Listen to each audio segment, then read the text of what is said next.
हरियाणा सरकार किसानों के हित में नित नए प्रयास कर रही है। बागवानी विभाग द्वारा कैंप लगाकर किसानों को खेती के आधुनिक तरीकों से अवगत कराया जाता है। साथ ही सरकार की तरफ से किसानों को खेती के लिए मिलने वाली सब्सिडी और विभिन्न योजनाओं से भी किसानों को लाभ मिलता है। प्रदेश के अधिकतर किसान आज आधुनिक और जैविक खेती से जुड़ रहे हैं।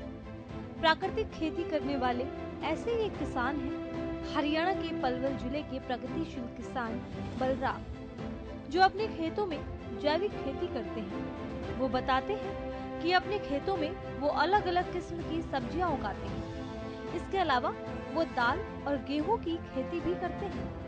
विभिन्न तरह की सब्जियां उगाने से मार्केट में उनकी सब्जियों की डिमांड भी ज्यादा होती है।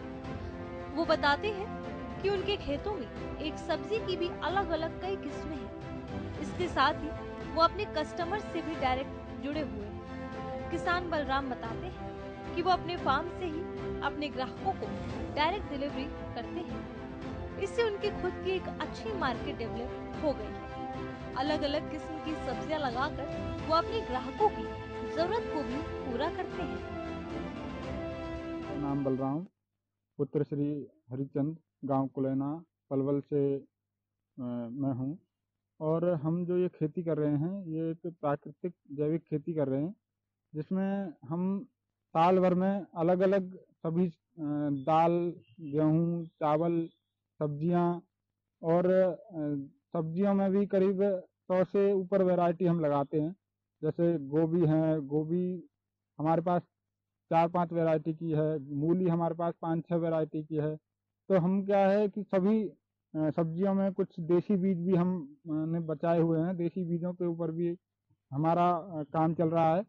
और हम जो है सभी प्रकार की फसलें अलग अलग तरीके से लगाते हैं, और उनको जो है बेचने का काम हम सीधे ग्राहक को अपने यहाँ से फार्म से पैक करके और सीधे होम डिलीवरी करते हैं। किसान बलराम बताते हैं कि जैविक खेती का विचार उनके पिता के मन में आया था। दरअसल उनके पिता चाहते थे कि खेती में इस्तेमाल होने वाले जहरीले केमिकल से खुद को और लोगों को बचाया जा सके। खेती में उपयोग होने वाले जहरीले केमिकल का असर न सिर्फ सब्जियों या फसलों पर पड़ता है, बल्कि इससे जमीन की उर्वरक क्षमता भी कम होती है। वो बताते हैं कि सही जानकारी मिलने के बाद उन्होंने जीवा अमृत और बीजा अमृत का उपयोग भी अपनी खेती में करना शुरू किया। वो बताते हैं कि जैविक खेती करने से पैदावार तो ज्यादा होती ही है, साथ ही केमिकल का इस्तेमाल न होने से उनकी फसल भी हेल्दी और अच्छी होती है, जिससे बाजार में उन्हें उनकी फसल के दाम भी अच्छे मिलते हैं। ये जो विचार हमारे पिताजी के मन में आया था, जब यूरिया डीएपी खेतों में लोग डालते थे, तो उन्होंने सोचा कि ये जहर जो है कहीं ना कहीं हमें नुकसान पहुंचाता है।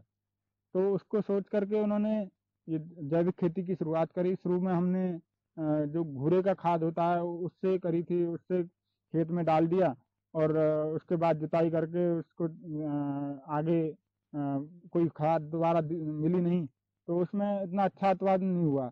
तो उसके बाद हमें जब धीरे धीरे जानकारी और हुई, तो हमने जीवामृत, बीजामृत उनका प्रयोग किया। फिर उसके बाद हमने एक खेती से जुड़े जो शिवांश खेती, शिवांश खाद का हमने प्रयोग किया, जो कि 18 दिन में तैयार हो जाता है। और इसको बनाने में ना कोई बाहर से कुछ इनपुट लाना पड़ता।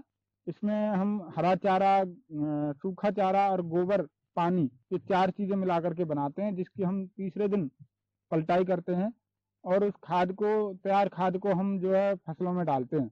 उसके बाद जो रिजल्ट आने शुरू हुए, तो फसल में उत्पादन भी अच्छा हुआ। किसान बलराम बताते हैं कि वो अलग अलग किस्म की सब्जियां लाकर अपने हर ग्राहक की जरूरत को पूरा करते हैं। वो बताते हैं कि ऐसा करने से उन्हें काफी फायदा हुआ। सबसे बड़ी बात, उन्हें इससे एक बड़ा मार्केट भी मिला है।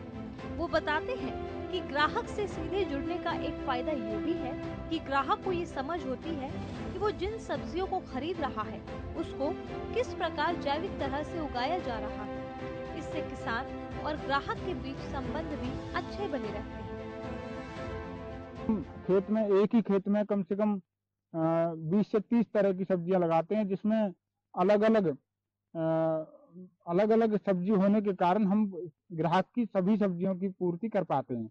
जैसे अभी किसी का ऑर्डर आता है तो कोई 8 से 10 वैरायटी की सब्जी अगर मंगाते हैं तो 10 किलो सब्जी हम उनके घर डिलीवर कर देते हैं। तो इससे क्या है, एक तो हमें सीधा डायरेक्ट बाजार मिला, हम अपनी सब्जियां उगा करके सीधा ग्राहक तक, जो लास्ट कंज्यूमर है, उस तक हम पहुंचा रहे हैं। और ये एक बहुत अच्छा भी है कि किसान सीधा ग्राहक से जुड़ेगा तो ग्राहक को भी पता रहेगा कि किसान कैसे कैसे उगाता है और कैसे उस तक पहुंचाता है, तो एक ग्राहक और किसान के बीच संबंध बन। किसान बलराम अन्य किसानों से भी अपील करते हैं कि परंपरागत खेती छोड़ जैविक खेती को अपनाएं। इससे आपका और प्रकृति दोनों का फायदा होता है। बाजार में फसलों की डिमांड भी बढ़ जाती है। साथ ही वो बताते हैं कि इससे कम लागत में अच्छा मुनाफा मिलता है। इसके साथ ही किसान बलराम कहते हैं कि जैविक खेती को अपनाकर किसान मौसम की मार से भी बच सकता है। परंपरागत खेती के मुकाबले जैविक खेती में मौसम की मार कम पड़ती है। तो मैं भी लोगों से यही कहना चाहूंगा कि ये जो परंपरागत खेती छोड़ करके एक ऐसी खेती करिए जिसमें मुनाफा अच्छा हो। जैसे ये जैविक खेती है और इसमें हम तरह तरह की फसल लगाएंगे, जिसमें अगर मौसम की भी कोई बात करें तो मौसम में जैसे हमने खेत में 20 तरह की फसल लगा रहे हैं, तो इसमें क्या होता है कि हम हर हफ्ते फसल लगाते हैं और हर हफ्ते निकालते हैं। तो आज मानो बारिश हुई तो मेरे खेत में करीब 20% ही नुकसान होगा, जो कि कोई ज़्यादा नहीं है, क्योंकि काफ़ी फसल ऐसी हैं जो बढ़िया पककर खड़ी हैं, कोई फसल ऐसी है जो अभी लगाई है, तो इसमें प्रकृति का भी कोई ज़्यादा नुकसान नहीं होता। आज का किसान जैविक खेती और उससे होने वाले लाभ को भली भांति समझ रहा है। हालांकि अभी भी कई किसान ऐसे हैं जो जैविक खेती नहीं जानते, और ऐसे ही किसानों के लिए सरकार तमाम प्रयास कर रही है, जिससे वो बेहद आसानी से जैविक खेती से जुड़ सके। कृषि विभाग से मिलने वाली मदद और जानकारी किसानों के लिए लाभदायक साबित हो रही है। जो किसान जैविक खेती को अपना चुके हैं, वो खुद इसके फायदे बताते हैं। जैविक खेती भूमि की उपजाऊ क्षमता को तो बढ़ाती ही है, साथ ही इससे रासायनिक खाद्य पदार्थ पर किसान की निर्भरता कम होने लगती है। फसलों की उत्पादकता में वृद्धि आने से किसान को सीधा मुनाफा हो रहा है और आज जैविक खेती समय की मांग और जरूरत बन गई है। अधिक उत्पादक के लालच में रासायनिक उर्वरकों का प्रयोग खेत के लिए हानिकारक हो रहा है। हाइब्रिड बीजों और अधिकाधिक भूजल दोहन से भूमि की उर्वरा शक्ति, उत्पादन, भूजल स्तर और मानव स्वास्थ्य पर इसका असर पड़ता है। कई किसान तो खेती की बढ़ती लागत और बाजार पर पूरी तरह निर्भरता के चलते घाटे के कारण खेती छोड़ने को भी मजबूर होने लगे थे। लेकिन प्राकृतिक खेती किसानों के लिए फायदे का सौदा साबित हो रही है और जिन किसानों ने खेती छोड़ने का फैसला किया था, आज वो किसान भी प्राकृतिक खेती को समझ और सीखकर मुनाफा कमा रहे हैं। किसान भाइयों को मैं ये संदेश देना चाहता हूँ कि जो परंपरागत खेती छोड़ करके हम जो खेती करते हैं उसमें इतना मुनाफा नहीं है, और सब्जियों की खेती हम शुरू करें। सब्जियों में फल फूल सब्जियों में हम जो है जैविक खेती का काम करें। इसमें शिवांश खाद बना करके, जैसे मैंने बताया है कि इस तरह से बना करके हम अगर डालें तो अच्छा मुनाफा होगा। और दूसरा, हमें अपने देसी बीजों को भी बचाना चाहिए। देसी बीज हम हर साल अपने लिए तैयार कर सकते हैं, जिसको हमें बाजार से बार बार खरीदने की जरूरत नहीं पड़ेगी, और इससे हम दोबारा उनको यूज कर सकते हैं। अच्छे काम करने वाले किसानों के लिए सरकार भी अच्छे सहायता करती है, सहायता कई तरह से करती है, और जो किसान काम करते हैं उनके लिए सरकार भी आगे आती है। प्रगतिशील किसान बलराम सरकार की सराहना करते हुए बताते हैं कि जरूरत पड़ने पर सरकार और बागवानी विभाग भी किसान की मदद के लिए तैयार रहते हैं। बागवानी विभाग के सहयोग से हरियाणा का हर दूसरा किसान प्रगतिशील बन रहा है। सरकार की कोशिश है कि हर किसान को कम लागत में अच्छा मुनाफा मिले और प्रदेश के अन्य युवा भी खेती की ओर रुख करें। परंपरागत खेती को बदलकर आधुनिक खेती की ओर बढ़ता हरियाणा का किसान आज एक खुशहाल किसान भी है। यह आधुनिक खेती का ही नतीजा है कि किसानों को खेती में होने वाले नुकसान से निजात मिल गई है।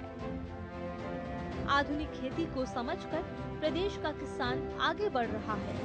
सरकार की मंशा है कि बागवानी विभाग की मदद से हर किसान आधुनिक और जैविक खेती की ओर आगे बढ़ सके।